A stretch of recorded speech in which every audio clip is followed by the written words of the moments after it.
Bismillahirrahmanirrahim. Assalamualaikum warahmatullahi wabarakatuh. Alhamdulillahirabbil alamin wassalatu wassalamu ala asyrafil anbiya'i wal mursalin wa ala alihi wa sahbihi ajma'in. Bapak-bapak, ibu-ibu, secara khusus kepada ibu selaku pimpinan di SKPD Dinas Kesehatan Kabupaten Deli Serdang dan bapak-bapak sekalian, pagi ini insyaallah kita akan mendiskusikan topik terkait dengan zikir. Pertama, saya mohon maaf ganti tas, jadi perangkat saya yang biasa saya bawa kemana-mana untuk infocus tidak terbawa. Jadi biasanya dari tablet itu ada yang langsung connect, jadi saya cuma bawa buku dan tablet saja. Zikir itu adalah satu tanda tunduknya kita atau keyakinan kita atau percayanya kita adanya Allah. Jadi salah satu konsekuensi logis dari beriman kepada Allah, kita berzikir kepadanya. Ya, berzikir dimaksud di sini adalah ingat. Ingat itu bisa dalam bentuk ucapan, bisa dalam bentuk perbuatan, ya, bisa dalam bentuk tindakan-tindakan kita, sikap kita. Jadi yang saya membedakan sikap dengan tindakan. Kalau sikap itu lebih kepada performa, sementara tindakan itu action di lapangan. Ya, jadi bentuknya seperti itu. Zikir merupakan satu hal yang diingatkan. Bahkan salah satu yang bisa menghilangkan kegalauan itu adalah zikir. Ala bizikrillahi tatmainnul qulub. Ketahuilah bahwa dengan zikir maka hati bisa plong, hati bisa nyaman. Yang harus kita pahami bahwa ternyata tidak hanya sekedar memberikan keuntungan-keuntungan secara ruhiyah, tapi dia juga bisa memberikan manfaat fisik kepada kita dan sekaligus juga bisa menjadi salah satu support atau suplemen pendorong agar akhirnya kita bisa merasakan sukses dalam hidup atau mendapatkannya, bukan sekedar merasakan. Kesuksesan yang dibarengi dengan zikir itu adalah kesuksesan yang include di dalamnya bahagia. Jadi uniknya orang beriman akhirnya ketika di semua level dia berzikir, maka di semua level dia enjoy. Ya, mohon maaf saya teringat enjoy, saya bukan jual buku. Saya kalau bisa cari buku ini. Judulnya Satu Segarkan Hidupmu, Jadid Hayatak. Ini kalau pernah baca buku Dale Carnegie, apa itu? Bagaimana cara mempengaruhi orang. Nah, itu kalau nggak silap saya judul Indonesianya itu. Ya, jadi ini versi Arabnya. Maksudnya versi Islamnya. Buku ini bagus sekali karena tidak butuh. Ini bisa dibaca di waktu santai bagi orang-orang yang ingin mendapat penjelasan-penjelasan yang mudah, nyaman. Nah, ini bagus sekali. Kedua, penulis yang sama, Segarkan Imanmu. Penulisnya adalah Syekh Muhammad Al-Ghazali, bukan Imam Ghazali, tapi Muhammad Al-Ghazali, seorang ulama yang sudah hafiz Quran di usia 10 tahun dan sudah wafat. Beliau sudah wafat. Jadi dua buku ini.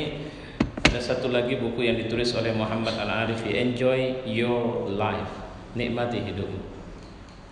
Ada satu, saya juga punya versinya. Ada dua versi malah saya punya. Satu yang versi penerbit zaman ini, ada satu lagi penerbit yang lain. Ya, baik, kita kembali ke cerita. Kenapa saya kenalkan? Karena kaitan dengan enjoy. Jadi orang mukmin itu adalah orang yang di semua keadaan dia merasa senang, nyaman. Kenapa? Apa yang membuat dia nyaman dan senang adalah ketika di semua keadaan itu dia tidak putus hubungan dari Allah. Ini yang luar biasa. Karena ada orang yang di semua keadaan mungkin dia sampai pada titik sukses yang paling ditunggu, dimimpikan oleh manusia, tapi ternyata dia putus hubungan sama Allah. Bentuk putus hubungannya apa? Lihatlah betapa sebenarnya kekayaan tidak bisa mampu memberikan kebahagiaan sama dia, sehingga dia lari mencari kebahagiaan dengan pil-pil penenang misalnya, dengan obat-obatan, dengan dunia yang sebenarnya dia tidak menyukainya, tapi disitulah dia merasa bisa hadir. Ini sedih sekali orang yang kayak begini ini. Semua dia punya, tapi dia tidak bisa membeli kebahagiaan. Sementara ada orang yang mungkin rumah tidak punya, pekerjaan juga mocok-mocok, tapi kemudian Allah memberi kebahagiaan kepadanya. Ini yang tidak ada satu rumah sakit pun yang bisa memberikan pelayanan agar orang bisa mendapatkan kembali kebahagiaan yang hilang. Tidak ada itu. Malangnya kita sering mengabaikan ini. Ya, banyak sekali beberapa saya kemarin ketemu satu perusahaan orang di satu perusahaan, ketika akhirnya dia bercerita tentang terjadinya penurunan kegiatan Islam di perusahaannya. Dan akhirnya saya betul-betul melihat tidak ada satu orang pun kecuali mereka harus diburu target. Jadi semua mereka harus jadi sales. Padahal dulunya tidak demikian. Ini perusahaan besar, bukan perusahaan biasa. Ini perusahaan besar. Ya, dan perusahaan yang mengambil peran monopoli di Indonesia, walaupun sekarang sudah berbagi. Nah, yang menarik adalah apa yang terjadi setelah hilang kegiatan itu. Ya, mereka merasa seperti robot mesin dengan kehidupan yang selalu melelahkan. Dan ketika saya bertanya ke satu-satu apa yang mereka inginkan sebenarnya sekarang, bayangan mereka, saya menginginkan pengdi, istilah mereka, pensiun dini. Karena saya sudah buat hitung-hitungan, dan hitung-hitungannya secara material.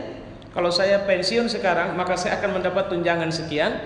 Saya pikir itu cukup untuk kebutuhan saya setelah saya tidak punya pekerjaan seperti ini lagi. Mungkin saya bisa buat pekerjaan lain. Atau seperti orang cerita sama saya tidak ada pekerjaan. Saya di rumah saja, saya ngurus masjid, dan itulah sebenarnya memang hari-hari dia. Nah, kenapa perusahaan kemudian menepis, mengabaikan itu? Jawabannya sederhana, ketika mengira bahwa agama adalah sesuatu yang lain yang tidak bisa memberikan peran apapun. Padahal saya kira di kita juga, tapi saya tidak tahu pasti, ada perusahaan pernah saya lihat bagaimana mereka juga menjangkau sampai ke rumah. Pokoknya konflik, misalnya ada pegawai yang konflik, itu ada apanya? Ada konsultasi, bimbingan konselingnya. Kenapa perusahaan membuat bimbingan konseling? Jawabannya karena konflik di rumah itu bisa berpengaruh ke kantor. Cepat atau lambat dia akan merusak. Maka mereka butuh keluarga, semua pegawai mereka itu segar. Gitu. Jadi tidak boleh ada yang datang dari rumah dengan gaduh dengan suami atau gaduh dengan istri atau sedang punya problem dengan anak, tidak boleh. Nah, kenapa? Karena ini satu aset atau sumber daya yang sering kita tidak paham bahwa ini kekuatan luar biasa. Bagaimana sampai akhirnya seorang sahabat yang ketika dia punya utang menumpuk, Nabi mengajari dia berzikir kepada Allah. Ini yang, karena kalau sekedar bagaimana cara mencari bantuan, kita bisa minta tolong kepada orang dan sebagainya. Tapi kegalauan akibat itu yang seringkali membuat tidak hanya sekedar galau tapi mengganggu yang lain. Nah, sekarang apa saja zikir-zikir yang dianjurkan kita lakukan? Yang punya WhatsApp grup itu sudah saya share. Ya, beberapa halaman bukunya ke grup. Isti'azah atau minta pertolongan kepada Allah. Isti'azah itu minta tolong. Artinya kenapa harus minta tolong? Karena nggak bisa kita lawan sendiri. Siapa yang kita disuruh isti'azah kepada Allah? Setan. Jangan lawan setan sendiri. Nggak akan menang kita. Dia pandai itu. Dia melihat kita di tempat yang kita nggak melihat dia. Dia bisa masuk ke dalam tubuh kita, juga semua bagian dari otak sampai kepada kaki dia bisa. Kenapa? Dia masuk mengikuti aliran darah, kata Nabi. Nah, di titik inilah nanti kalau ibu bapak misalnya ketemu ada orang, misalnya keluarga saya sehat, kami tidak punya persoalan di seputar kesuburan, tapi ternyata kenapa saya susah sekali melahirkan. Nah, kalau saya menganjurkan di samping secara medis itu diruqyah. Makanya sekarang di beberapa tempat bahkan negara itu sudah mencoba memadukan antara pengobatan dengan metode klinis dengan pengobatan dengan metode ruqyah. Artinya menggabungkan spiritual healing. Ya, pendekatan agama, penyembuhan agama dengan penyembuhan medis. Bahkan di Medan ada itu kliniknya. Di situ berhimpunlah dokter, kemudian tabib, ahli pengobatan herbal, kemudian terapis yang dimaksud terapis di sini orang-orang yang pintar ngeruqyah. Ada satu klinik saya lupa namanya di Jalan Setiabudi itu. Ya, itu udah berdiri. Dokternya ada, semuanya ada. Jadi terpadu mereka buat. Nah, kenapa? Karena memang ternyata ada setan itu tidak hanya mengganggu kita untuk menggoda dalam bentuk kita tidak beribadah, tapi dia juga merusak kemampuan fisik, ingatan. Saya persis mengetahui ada orang yang kalau mulai ngaji, kalau belum ngaji dia nggak ada masalah, tapi kalau sudah mulai ustadznya, Assalamualaikum warahmatullahi wabarakatuh, dia pun mulai. Dan itu tidak hanya dia duduk di sana, dia jadi moderator. Bayangin itu. Dia moderatornya, dia duduk di samping saya. Tapi begitu saya mulai ceramah, dia pun mulai mengantuk. Kalau saya bilang ada gangguan jin, itu enggak fisik itu masalahnya. Jadi jin itu sampai ke situ. Ingatan dilupakan, melupakan ingatan, itu bagian dari gangguan setan. Memandulkan seseorang, mengikat, karena dia bisa masuk ke dalam, membuat sesuatu sehingga akhirnya muncullah, kalau bahasa ilmu jiwa disebut dengan psikosomatik, penyakit yang bukan fisik sebenarnya. Saya pernah ngalamin itu, ya, sehingga ketika terjadi gangguan pada pikiran saya, maka biasanya yang diserang itu dua. Kalau psikosomatik itu ke perut sama ke kepala, ya, dan perasaannya merasa macam-macam penyakitnya di situ. Ya, baik. Maka yang begini ini isti'azah billah, minta pertolongan kepada Allah. Ibnu Katsir mengatakan isti'azah kepada Allah yaitu kembali kepadanya dan bergantung kepada keagungannya dari segala kejahatan. A'udzubillahi minasyaitonir rajim. Kita dianjurkan untuk mengucapkan itu. Ada satu lagi, a'udzubikalimatillahi tammah min syarri ma khalaq. Aku berlindung kepada kalimat-Mu yang maha sempurna ya Allah, min syarri ma khalaq. Kapan ini dibaca? Kalau bisa baca pagi 3 kali, sore 3 kali. Insya Allah kita akan terhindar dari beberapa model penyakit seperti racun, apalagi hipnotis, apalagi santet.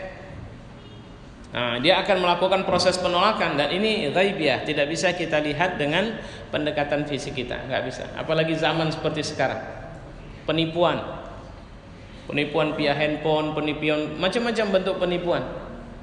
Ya, ada jual rinso, dalam rinso ada satu kuponnya Anda dapat mobil ini. Padahal itu penipuan.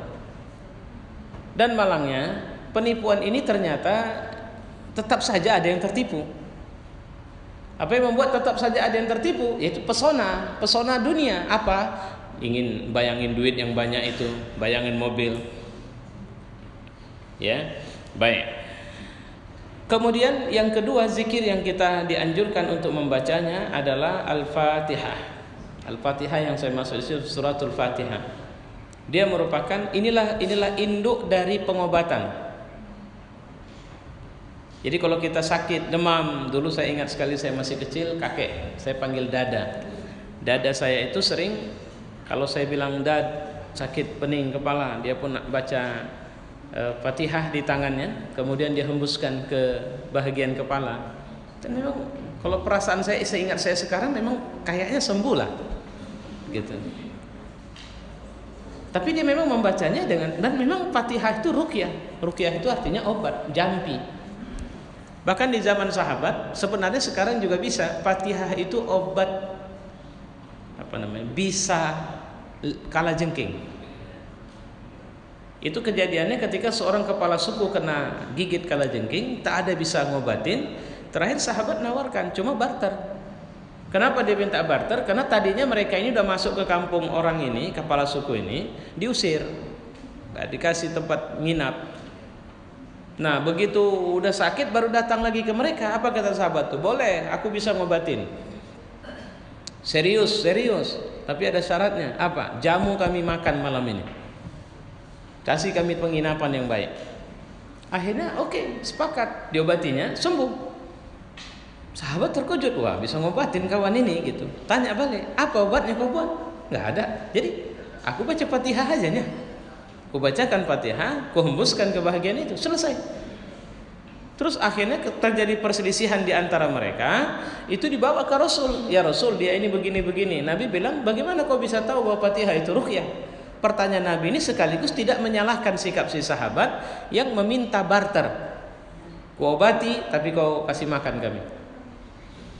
Sekaligus Nabi menjelaskan bahwa Fatihah itu adalah ruqyah, jampi. Jadi caranya itu tadi. Satu hal yang tidak rasional, tapi itu dilakukan Nabi sampai beliau meninggal dunia. Apa itu? Setiap dia sebelum tidur, dia baca Qul a'udzu birabbil falaq, Qul a'udzu birabbin nas, dia hembuskan ke tangannya, terus dia sapukan ke bahagian tubuh yang terbuka, macam menyapukan lotion. Jadi hembuskan, sudah disapukan. Pokoknya semua bagian tubuh yang terbuka. Kenapa? Nabi mengingatkan bahwa kalau kayak bapak-bapak, ibu-ibu yang mungkin tugasnya berat, lakukan. Kenapa? Santet, tenung, sihir itu kerjanya malam, kata Nabi. Dan dua surat itu membantu sebagai tameng. Ya, kalau kita rajin membacanya dan mengusapkannya, inilah dia. Nah, ini kan wilayah yang ghaibiyah. Kitanya nggak nampak sama itu, dan ternyata ini nampak sama mereka. Jadi semacam perisai, nggak bisa masuk. Peristiwanya sebenarnya diawali dari Nabi pernah kena sihir. Nabi itu pernah kena sihir fodo. Fodo itu kan boneka. Ya, jadi diambil rambut Nabi. Rambut Nabi diambil, diikat di leher boneka sama di pinggang boneka, dimasukkan ke dalam sumur yang biasa Nabi ngambil air. Airnya diambil, terminum Nabi, kena. Apa bentuknya? Payah ngomong Nabi. Terus kedua, kalau duduk tegak, macam apa istilahnya? Rematik atau apa? Asam urat atau apalah, payah berdiri lah. Sampai terakhir pada waktu satu malam Nabi tidur, itulah diceritakan dalam hadis, dua malaikat berada di atas bagian pundak Nabi dan mereka saling berbincang, kenapa ini orang? Oh, dia kena sihir. Sihir apa? Ada seorang perempuan Yahudi yang menyihirnya dengan cara, itulah diceritakan. Dan akhirnya malaikat Jibril turun dan membawakan dua surat ini yang disebut dengan Mu'awwazatain, dua surat mohon perlindungan. Itu dikirim ke Nabi, dan kemudian sejak itu Nabi tidak pernah lagi tidak membaca dua surat itu sebelum tidur. Bahkan di saat dia sakit keras pun dia tetap melakukan itu, tapi tidak dia sendiri, istrinya yang buat. Nah, jadi kalau begitu, ibu-ibu punya anak kecil, kan ada yang sering anak kecil nangis tengah malam, nangisnya aneh gitu kan. Nah, biasakan. Jadi nggak usah taruh kalung-kalung, nggak usah taruh bantal-bantal hitam yang di lehernya atau di pinggangnya merah putih kainnya, nggak perlu. Bagaimana caranya? Buat dengan cara seperti ini. Bacakan Mu'awwazatain, usapkan ke bahagian tubuhnya supaya dia tidak diganggu. Pak Ustadz, ini nggak rasional, zaman udah gini modern. Zamannya modern, tapi siapa bilang jin nggak ada? Mau semodern apapun zaman, jinnya tetap ada kok, ya. Dan jin itu memang jelas sebagai makhluk yang diantara pekerjaannya adalah mengganggu, merusak. Oke, itu Mu'awwazatain, itu bagian dari zikir juga. Di antara khasiat surat Fatihah, siapa yang membacanya ketika hendak tidur, surat Al-Ikhlas dan surat Mu'awwazatain, maka ia aman dan selamat dari segala hal selain ajal. Fatihah, kemudian surat Ikhlas, Qul Huwallahu Ahad, kemudian Mu'awwazatain, Qul a'udzu birabbil falaq, Qul a'udzu birabbin nas, baca itu sambil geletak aja. Pak Ustadz, apakah saya membacanya harus dalam keadaan berwudu? Tidak. Maaf cakap, apakah membacanya boleh kalau saya sedang junub? Membaca Quran dalam keadaan junub kan boleh kan? Yang tak boleh apa? Memegang mushaf. Boleh, silakan. Ya. Jadi kalau begitu, kapan? Saat tidur. Bukan tidur, kalau tidur tak bisa membaca lagi. Maksudnya sebelum tidur lah. Jelang tidur. Dan siapa yang berhajat kepada Allah, maka hendaklah dia membaca Fatihah. Ini yang saya tak dapat apanya. Belum, nanti kita lihat ini. Membaca Al-Fatihah 41 kali di antara salat subuh dengan salat di antara salat sunat dengan salat fardu. Dapat ya? 41 kali.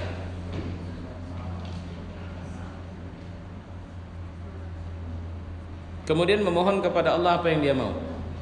Jadi begitu azan subuh, bapak sholat subuh, ibu sholat subuh, antara sholat subuh menuju sholat antara sholat sunat menuju sholat subuh, disuruh membaca Fatihah 41 kali dan berdoa kepada Allah. Tapi mohon maaf, saya tak pernah jumpa ini. Boleh nggak buat? Boleh. Ya, baca Fatihah tak ada masalah. Gitu. Yang saya pernah jumpa hadis yang menceritakan Fatihah dibaca 7 kali. Suratul Fatihah. Ya, itu dibaca setiap hari. Jadi caranya sebenarnya sederhana loh Pak.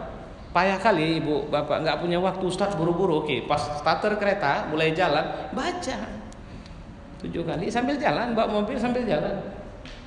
Ya, insya Allah itu membantu kita. Ya, kemarin saya bekam, masya Allah. Kemudian yang bekam, ya namanya dia juga udah rutin membekam.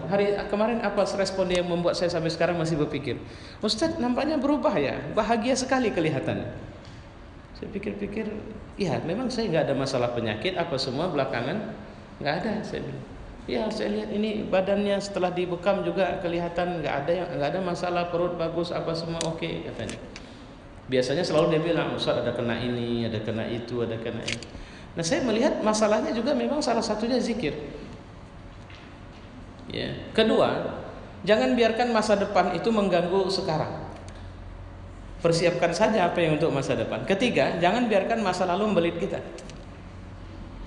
Dan jangan biarkan sampah orang kita simpan. Ngerti sampah orang kita simpan? Kita keluar dari gerbang, tuh begitu keluar ada kereta langsung nyung gitu kan kejut kita. Terus biasanya keluar langsung serapah, marah dan sebagainya. Itu sampah orang namanya. Jadi supaya sampah itu jangan masuk ke tong sampah kita, biarin aja yang masuk tong sampah kita sendiri, jangan sampah orang. Nah supaya jangan masuk, mungkin dia sesak ke toilet itu, kan selesai masalah, sehingga dia buru-buru. Oh mungkin ada yang penting kali harus dia kejar, selesai. Engkau lewat itu jalan nggak nengok jalan dan sebagainya. Nah, biasa kalau di tengah masyarakat kota kan itu yang sering kali sumpah serapah, itu yang disebut dengan sampah orang. Ya. Terus ada orang yang menyalah-nyalahkan kita karena dia tidak suka sama kita, nggak usah tanggapin, biarin saja urusan dia itu. Ada orang yang menyalahkan kita dan yang dia buat tidak benar dan ternyata muncul dari dengki, itu kredit pahala sama kita, bonus itu. Udah, biarin aja. Tapi Pak, itu jadi kemana-mana nanti ceritanya. Alah, orang yang kemana-mana kan tahu juga saya bagaimana. Tapi nanti ya sudah, insya Allah nanti saya bilangin orang-orang bahwa saya tidak seperti yang dituduhkan. Nah, kira-kira gitu. Jadi relax saja. Jangan kemudian kita membentuk tim pula untuk ngancurin dia. Ya, baik. Barang siapa mengamalkan Fatihah 20 kali, ini juga saya kurang percaya ini. Karena enggak percayanya karena tidak ada, saya pernah baca. Ini saya ambil dari buku Malaysia ini. Ya, Malaysia ini satu fikrah mereka itu sangat sederhana dari sisi pembahasannya dan lebih kepada kalau kita di sini bahasanya paham tua. Ya, padahal paham mau tua mau muda, tapi yang penting rujukannya kepada agama jelas, itu aja. Ya. Baik, ayat kursi. Ini baru bagus, hadis. Jika kamu hendak berbaring di tempat tidurmu, maka hendaklah membaca ayat kursi, karena kamu akan senantiasa memperoleh pemeliharaan Allah dan syaitan tidak akan mendekatimu hingga pagi esoknya. Jadi tambah tadi Fatihah, Qulhu, Mu'awazatain, ayat kursi. Allahu la ilaha illa huwal hayyul qayyum la ta'khuzuhu sinatun wa la naum lahu ma fis samawati, dan seterusnya. Ya, baca itu. Tujuannya apa? Syaitan enggak bisa ganggu. Setan ini banyak bentuk-bentuk gangguan setan apa? Mimpi buruk, payah tidur. Kadang udah mimpi, udah bangun awak tidur, lanjut mimpinya. Bangun awak udah bingung, tidur lagi, lanjut. Nah itu kalau itu udah setan yang kerja. Ya, karena kita sudah menghindar, tapi kemudian dia tetap saja menghadirkan, itu setan yang kerja. Ya. Setiap pulang ke rumahnya serta membaca ayat kursi, Allah hilangkan kefakiran di depan matanya. Ini hadis Nabi memang. Umatku yang membaca ayat kursi 12 kali pagi Jumat, kemudian berwudu dan salat sunat 2 rakaat, kemudian memeliharanya dari Allah akan memeliharanya dari kejahatan syaitan dan kejahatan pembesar. Pembesar di sini maksudnya orang kuat yang ingin menghancurkan kita. Ya. Nah, ini betul perlu amalan-amalan begini. Jadi sebenarnya besuluk itu inilah dia. Nah, jadi lakukan ini begitu. Kemudian orang yang selalu membaca ayat kursi akan dicintai, dipelihara Allah sebagaimana dia memelihara dan menjaga Nabi. Mereka yang beramal dengan membaca ayat kursi setiap pagi petang akan mendapat pertolongan dari lindungan. Ini rangkuman yang tadi dari hasutan setan. Siapa membaca ayat kursi dengan izin Allah akan selamat dari pencerobohan pencuri. Ini bahasa Malaysia. Maksudnya apa? Maling, copet, orang-orang yang membegal, merompak. Kemudian ini ada pernah cerita itu tapi itu juga nggak jelas juntrungannya. Di sosial media berkembang tentang seorang perempuan yang melintas di satu lorong, yang di dalam lorong itu tapi di negeri, apakah itu Amerika atau London, wallahu alam, di Inggris, tapi populernya Amerika. Jadi dia berjilbab, dia lewat, kemudian ada laki-laki dengan wajah seram memperhatikan dia terus, tapi kemudian ternyata dia tidak diganggu dan dia bersyukur kepada Allah. Besok pagi dia melihat televisi, ternyata di lorong yang sama, hanya sekitar 5 sampai 10 menit terjadi pemerkosaan terhadap seorang perempuan setelah dia lewat. Dengan amat yakinnya dia setelah melihat laki-laki yang memperkosa yang ketangkap itu, dia yakin betul bahwa itulah yang dia jumpai di lorong itu. Maka dia bergegas pergi ke tempat polisi dan ingin bertemu langsung. Setelah bertemu, apa katanya kepada laki-laki itu? Bukankah kau yang laki-laki yang kulihat juga di lorong itu? Iya. Apa kau tidak melihat ke waktu itu? Melihat. Lantas kenapa kau tidak menggangguku, padahal ternyata kau punya hajat yang sama kepada perempuan yang baru kau perkosa itu? Apa jawaban si laki-laki? Bagaimana aku mau mengganggumu sementara kau ditemani 2 orang laki-laki dengan tinggi tegap? Ya heran, aku jalan sendiri. Nah itu. Jadi gak mungkin itu aku jalan sendiri persis, nggak ada. Dan dia tidak bisa bicara, maka dia share. Itu yang sempat populer di sosial media itu. Yang salah satu keutamaannya karena sebab dia berhijab ya. Tapi kalau berhijab di negeri-negeri Amerika itu nggak sama kayak di sini. Kalau di sini cenderung lebih ke modisnya. Kalau di sana memang betul-betul karena ingin. Tapi saya cenderung tidak melihat karena dia berhijab. Wallahu a'lam bishawab. Tapi ada amal khusus. Bisa jadi dia melazimkan membaca. Kalau melihat dari keutamaan ayatul kursi ini, membaca ayatul kursi. Gitu. Jadi ibu-ibu, ini khusus ibu-ibu ya, anak-anak gadis, jangan terlalu yakin. Oh, saya sudah bisa jaga diri sebagainya, enggak. Kita minta penjagaan dari Allah. Dunia ini jahat. Jahatnya di mana? Setan memperalat dunia untuk memperalat kita. Kita pikir kita aman, tapi ternyata tidak. Kita sedang masuk dalam perangkap. Nah, itu berbahayanya di situ. Ya. Baik. Kemudian berselawat. Berselawat juga merupakan bahagian dari salah satu yang dianjurkan untuk kita laksanakan. Diceritakan bagaimana siapa yang mengucapkan selawat kepadaku, kata Nabi, maka Allah akan berselawat kepadanya 10 kali dan digugurkan 10 kejahatan, kesalahan, dan ditinggikan 10 derajat kelak di surga. Hadis-hadis begini layak dicurigai bahwa hadis ini tidak sahih. Jadi saya membacakan buku yang saya jadikan rujukan, tapi sekaligus saya kritik ya. Kenapa? Karena jenis-jenis hadis yang bilang siapa yang mengucapkan istighfar 1 kali maka akan keluar dari mulutnya malaikat sebanyak 70.000 akan mengucapkan. Nah itu dah nggak logik gitu. Tapi ketika bicara selawat, memang Nabi mengatakan siapa di antara hadis yang sahih, siapa yang mengucapkan selawat kepadaku maka itu akan sampai kepadaku. Sampainya misalnya ya Muhammad Sianu bin Sianu mengucap selawat kepadamu. Jadi sebanyak-banyak ucapan kita, sebanyak-banyak sehingga kita dikenal Nabi. Tujuan dikenal Nabi untuk apa? Dapat syafaat. Syafaat yang mana yang kita harap dari Nabi? Minimal syafaat waktu kita dihisab, sama syafaat waktu kita melintas Shiratal Mustaqim. Atau syafaat yang lebih spesial, apa itu? Menambahkan amal Nabi ke kita. Jadi itu amal dia, taruhkan ya ke kita. Karena tengoknya timbangan kita agak kurang, tambahkannya. Itu bentuk syafaat dia. Walaupun ada namanya syafaatul uzma. Syafaatul uzma ini adalah doa Nabi kepada Allah agar semua manusia segera ditegakkan hisab. Jadi semua orang butuh Nabi pada hari yaumul akhir nanti. Wallahu a'lam bishawab. Semoga ini menjadi catatan sama kita dan kebaikan untuk kita semua. Wassalamualaikum warahmatullahi wabarakatuh.